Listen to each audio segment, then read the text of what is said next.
we're trying to build a successful firm. We're trying to do everything we can to make it a great place to work for people to want to show up. If you're giving advice, whether it's to us or to our listeners, how do you build the speaker culture? What's the first step?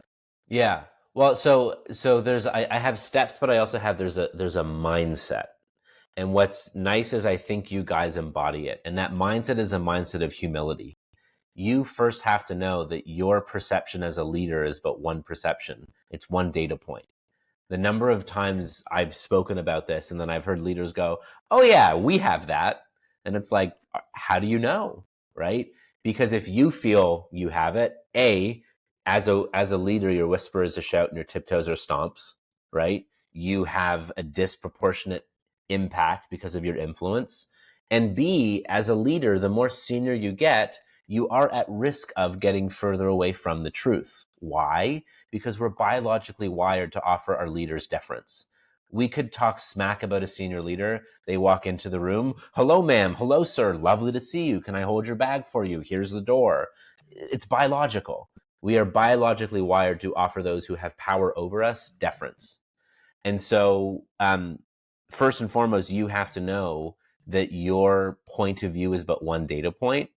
And the true test is how many data points are you getting to prove where you are. If you want to create a speak up culture, there's a virtuous cycle, two actions. One is encourage folks to speak up and use their voice.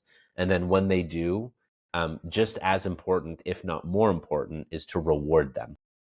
Encourages, ask open-ended questions, use silence, tell on yourself, give yourself feedback first, and then say, team, how am I doing?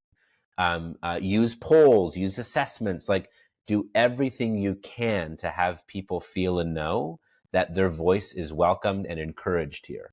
Now, when they take the bait and they speak up or they respond to a poll or they do anything, are they rewarded or are they repeatedly ignored or worse punished?